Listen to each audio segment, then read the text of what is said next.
Alright, hey guys. Sorry I can't be with you. I'm pretty sick. Um, Hopefully my voice holds out. Hopefully everything's okay. Hopefully you're doing fine. If you need help with anything, you can always see Ms. George or Mr. Schreckengost. He'd probably be willing to help you too. But the plan for sure is to still try to stick with taking this quiz on Thursday. Um, so just keep studying. Do the practice materials, watch the videos that are on Canvas, all that good stuff. Um, but the plan for sure is to still try to get this thing done on Thursday. I'd love to say I'm back on Wednesday, but no guarantee of that. Let's just play it by ear at this point, but everybody keep going, plugging away, um, and we'll see how it goes. Anyway, looking here, we want to talk about lesson 5.5 today. That's the last lesson that's covered on the quiz. You can see that the quiz is going to cover 5.3, 5.4, and 5.5. 5.3 and 5.4 you should be feeling good about. You've had instruction on that, and you've done the review problems and everything, so we should just be able to press on. So what 5.5 is about is probability distributions. Largely, we're going to be talking about uniform distributions and also the normal distribution. You'll see what that means as we get going. All right, so this slide here is all just kind of set up. They're saying that what you're looking at here is a relative frequency histogram. It's showing the ITBS vocabulary scores for students in Gary, Indiana. And there's not much else to say about it, honestly. It's roughly symmetric. Both of the tails fall off smoothly from a single peak. There are no large gaps or outliers. Again, they're talking about the shape there, just like you guys sometimes have to do. But it says, suppose that we chose a random Gary, Indiana 7th grader, and we let X equal the student's ITBS vocabulary score. So we're defining our random variable, we're letting it be X, and X is going to be some student's score. Now let's see what goes on with that. So, looking here, they're just asking you, hey, what is the probability that X is less than 6.0? And then they're kind of color coding it here for you.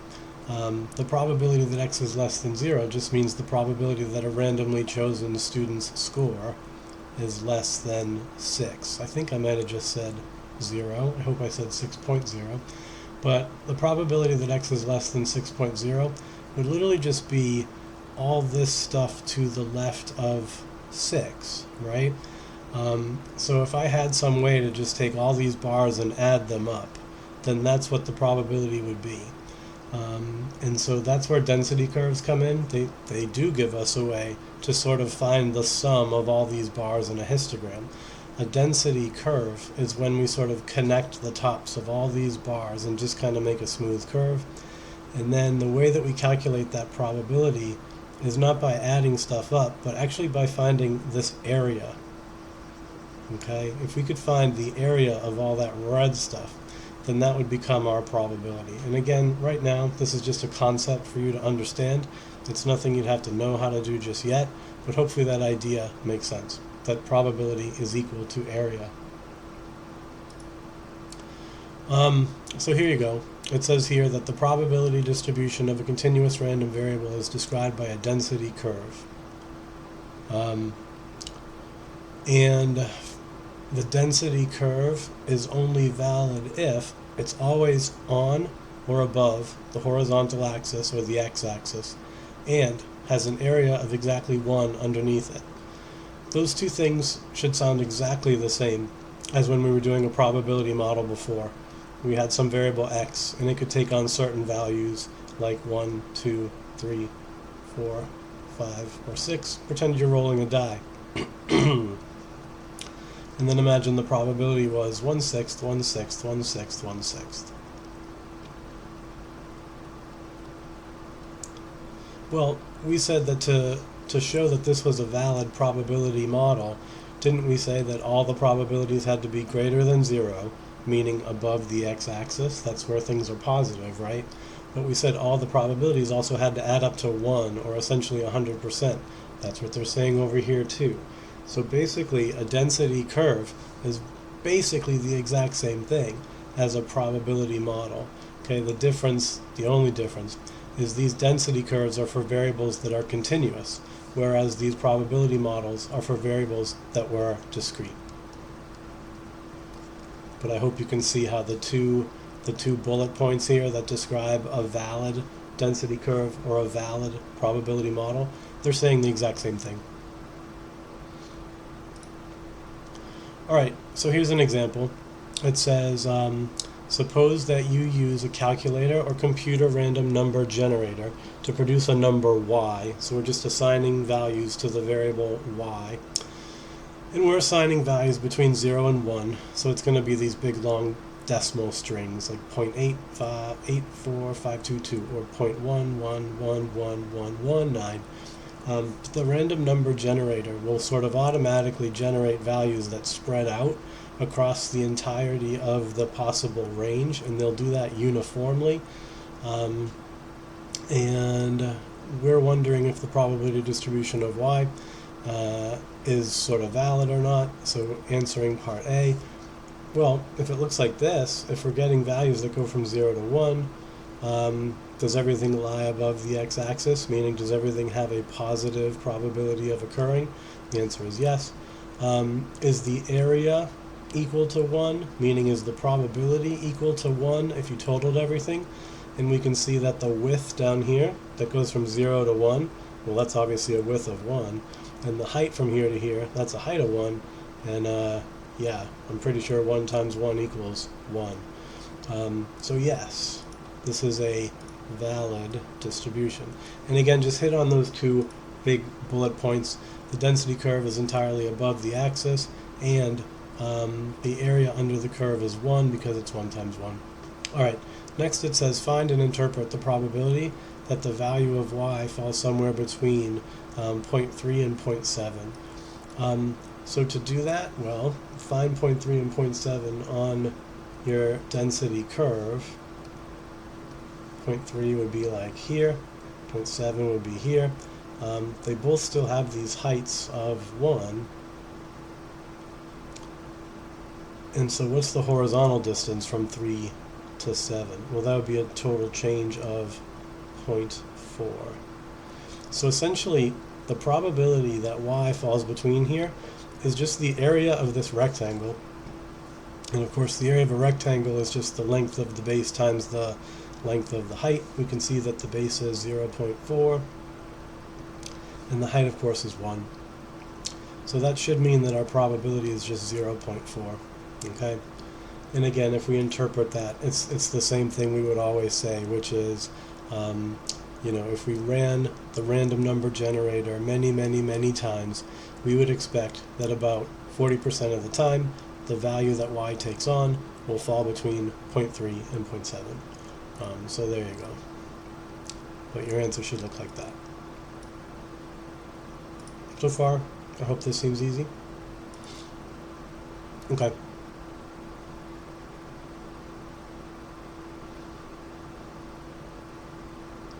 So I think, so what this one is saying here is they're just trying to make a point.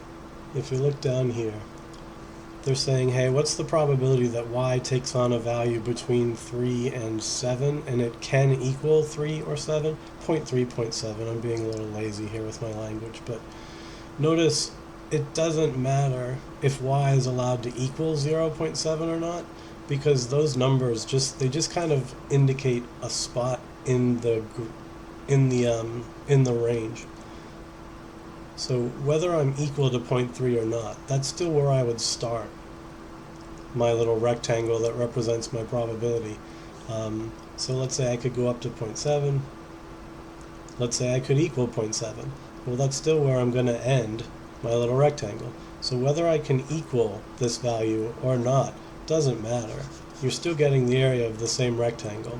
And that's essentially all that this whole slide boils down to, is it doesn't matter whether you're allowed to equal these boundaries or not allowed to equal those boundaries. Either way, you calculate the probability the same way, and you get the same answer. Hopefully that makes sense. So this is important. You're going to have questions about this for sure. But looking at some other sort of probability distributions, the one you're looking at right here, of course, is skewed right. We skew in the direction of the tail. Well, we learned a while ago that the mean is sort of the balance point. So if I was trying to balance this, if we put it here, then obviously there's a big chunk of data over here. We would be much heavier on that side. It would tip. If we put it here, then the bulk of our data is over here. We're not going to be in balance.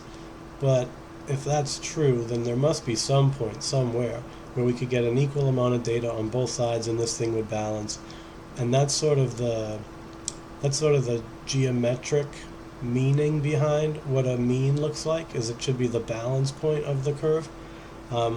So we just want you to understand that. There might be a problem here or there where we sketch a distribution and you have to show us where the mean is just based on kind of chopping the area in half and getting, sort of finding that balance point.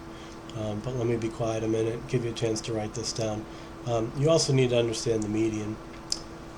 So it says the mean of a continuous random variable is the point at which its probability distribution would balance if it was made of solid material. On the other hand, the median of a continuous random variable is the equal areas point, the point that divides the area under the probability distribution in half. And I think the next slide will do a better job of helping you understand the difference between those two things.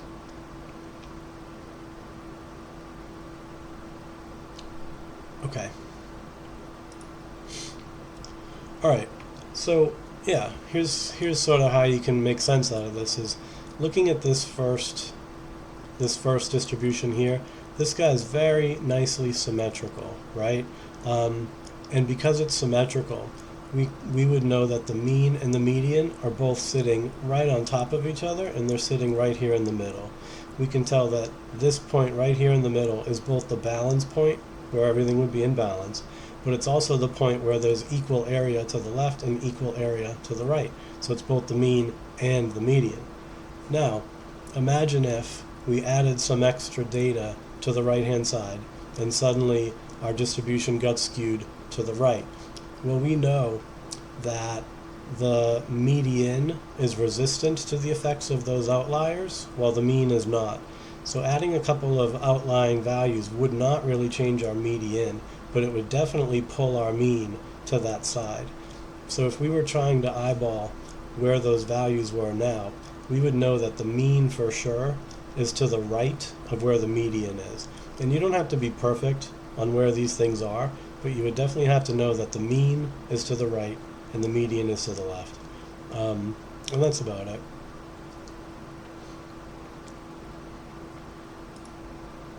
Okay, so looking here, here's a probability distribution, and we've labeled 3 points, A, B, C, and you just have to make your best guess as to which of these things, A, B, and C, is the mean versus the median.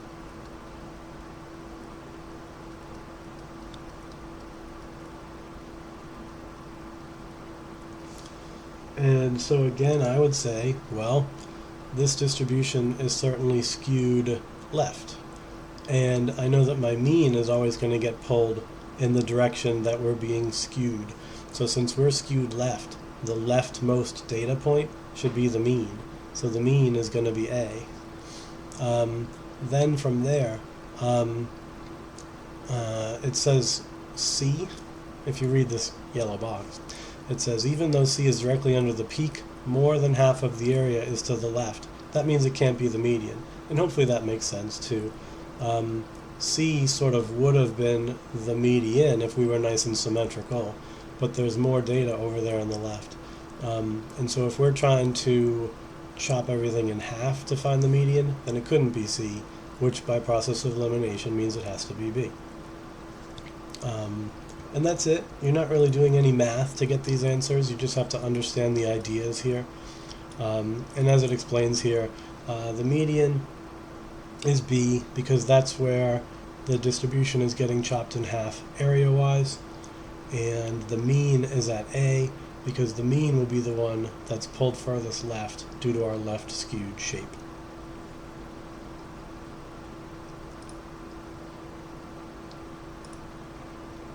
All right.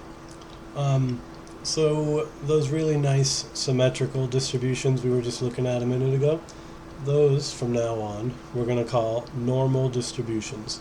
A normal distribution is described by a symmetric, single-peaked, bell-shaped density curve. You've probably, almost all of you have heard of a bell curve before. It's very, very famous. Any normal distribution is completely specified by just two numbers. Its mean, that's the Greek letter mu, that's mu, and standard deviation, sigma, that's the Greek letter sigma. Alright, so some things you should know is that all normal distributions have the same overall shape. They're symmetric, single-peaked, and bell-shaped. The mean is located right at the midpoint of the symmetric density curve, and it's the same as the median and the mode, meaning there's your mean, mu, right? But the median is right there too. The mode is right there too. Mean, median, and mode are all piled up right on top of each other when your distribution is normal, like this. Now if we were skewed one way or the other, then there'd be a little distance between them. Finally, the standard deviation, sigma, measures the variability or the width of a normal distribution. So this guy that's kind of spread out would have a greater standard deviation than this guy that's sort of tall and skinny. That guy's standard deviation is smaller. Okay, so going back to our Gary, Indiana data, the ITBS vocabulary score X for a randomly selected 7th grade student in Gary is modeled well by a normal distribution with a mean of 7 and a standard deviation of 1.5. When we graph a normal distribution, we label the mean and 2 or 3 standard deviations on each side of the mean. So this almost sounds a little bit silly, but there's going to be a question on the quiz where literally we just want you to label the mean and then use the standard deviation to label a few more values along the x-axis. But of course you'll always put the mean right in the middle. So if you were told that the mean was 7, you'll plop a 7 in the middle. And if you're told that the standard deviation is 1.5, then you'll just build out to the right by adding 1.5. So 7 plus 1.5 is 8.5. And 8.5 plus 1.5 is 10. And 10 plus 1.5 is 11.5. And then you can build out to the left from the 7 by subtracting. You just do 7 minus 1.5. And you do 5.5 minus 1.5. And that's literally it. I just want you to label the x-axis on the bell curve. That's it. That's the whole question, is just labeling that x-axis by showing that you know that the mean goes in the middle, and then you're adding one standard dev, and then you're adding a second standard dev, you're adding a third standard dev. Pretty simple, I think. Alright, and then this guy. Oh, I wasn't supposed to show you this.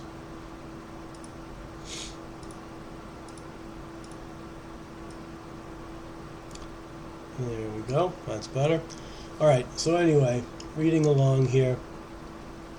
It says, suppose we select a Major League Baseball player at random and let X equal the player's batting average. The probability distribution of X is approximately normal, with a mean of 0.261 and standard deviation of 0.034. Sketch this probability distribution, label the mean, and the points that are 1, 2, and 3 standard deviations from the mean. Alright, so again, what's this going to look like? Well, if you were trying to sketch this, the first thing you would have to do is actually draw that bell-shaped curve. It doesn't have to be perfect, but do your best to just give me some curve that's nicely symmetrical, comes to some max right in the middle. That's horrendous, but I'm sure you could do better. But there's your curve. Then again, just make sure that you label right in the middle whatever they said the mean was. And it says right here that the mean is 0.261.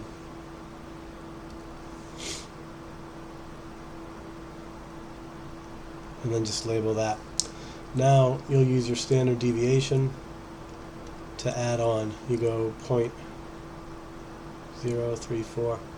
So you're literally just going to add that on I'm running out of room, so I'll do this one above, but it would just be 0.295.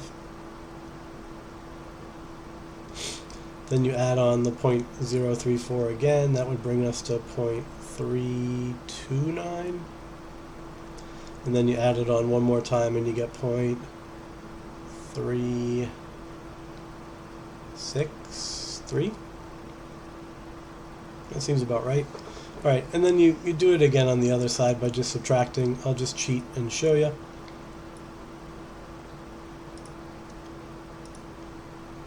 But yeah, there's the numbers. You just literally add and subtract a bunch of times.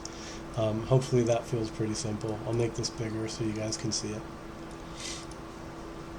But again, the only thing you have to be careful of at all is to make sure that the one right smack dab in the middle is the mean. And then generate the rest by adding on the standard deviation and add it on again, add it on again, subtract it, subtract it, subtract it. Should be easy. Alright, so here's some more practice problems. Number 1 says, where's the bus? Jaden takes the same bus to work every morning.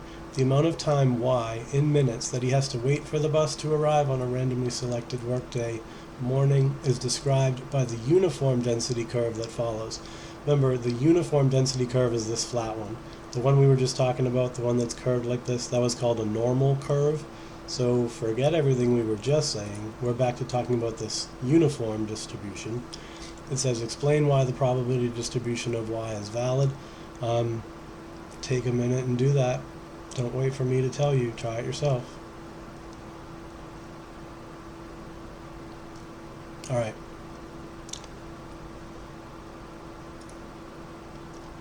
Alright, I'm not going to tell you to pause the video or anything like that, but hopefully you're trying this on your own. But remember, the justification for why a uniform distribution is valid, you had to do two things. Oops. You had to state that every single spot on the curve was above the x-axis.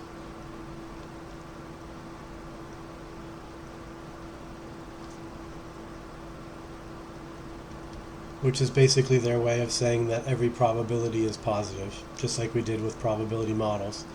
Then we would say that the total area is 1. And the math that justifies that would be just to look at our base, which goes from 0 to 10. So that's a base of length 10, and our height has a height of 1/10. So if our base is 10 and our height is 1/10, then 10 times 1/10 is an area of 1. So yes, it's a valid model. Now it says find and interpret the probability that y takes on a value between 2.5 and 5.3. So just kind of rough that in on the graph they gave you. 2.5 is probably here, and 5.3 is probably here. But again, the probability that something falls between there and there, you just kind of draw a line straight up, and you draw a line straight up, and those two values define some rectangle, and literally the probability of the value of y falling in between those values is just the area of that rectangle. So for part B, you'll just say the probability that 2.5 is less than or equal to y is less than or equal to 5.3. Just treat this like a geometry problem. It would literally be the length of our base, which of course we get the length of that base by just subtracting. Just do 5.3 minus 2.5, and that's going to give you 2.8. Seems right to me. So your base is 2.8, and our height is the same 1/10 from before, or 0.1. So that's going to end up giving you 0.28 as a probability. And again, the interpret part, that's just the part where again you say, you know, if we were to measure the amount of time that Jaden had to wait for the bus on many days, we would expect his average wait time to be about No, I'm saying that wrong. Forgive me. If we were to measure the amount of time that Jaden was waiting for the bus many, many, many, many times, then we would find that it fell between 2.5 and 5.3 about 28% of the time. That's what I should have said. So anyway, here's the answers from the textbook, if you don't like the way I said it. That was supposed to be on top.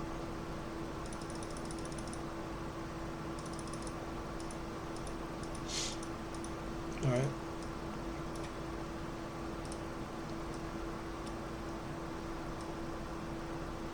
Yeah. I'll just get rid of all this other stuff. Make this nice and big so you guys can read it. Oops.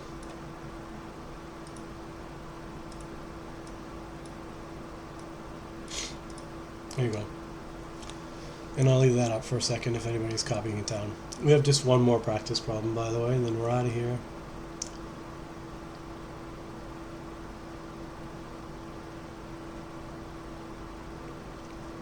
Okay, you can always rewind this video a little if you need more time with this answer. Okay, so the last question says 9 ounces of chips, and it says the distribution of weights of 9-ounce bags of a particular brand of potato chips is approximately normal. Again, remember a normal curve, that's the name for the bell curve. Normal means this shape. Uniform is the one that was just a rectangle.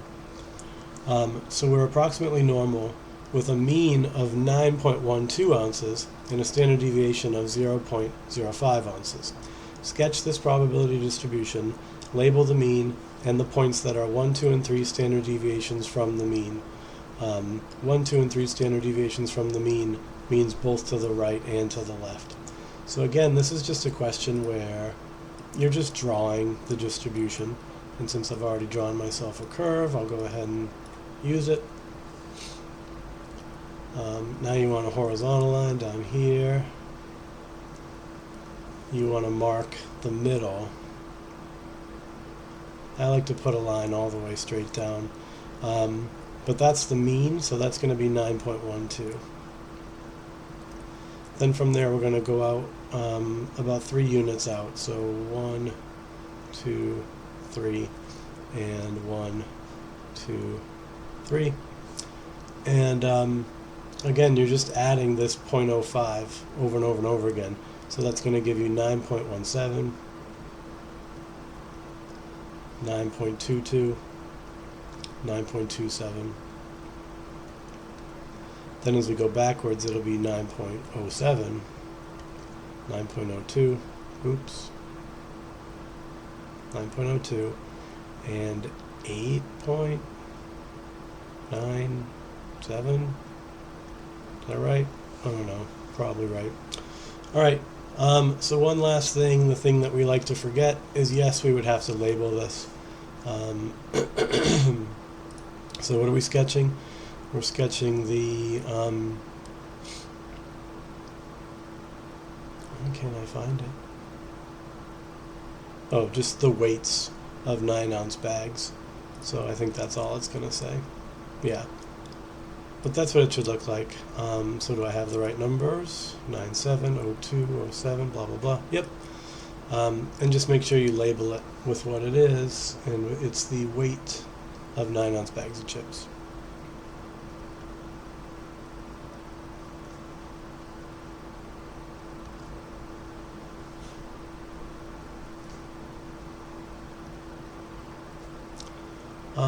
I think that's it.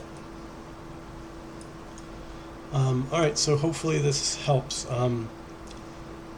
Yeah, so there's a good chance that I won't be in again tomorrow because I really don't feel great.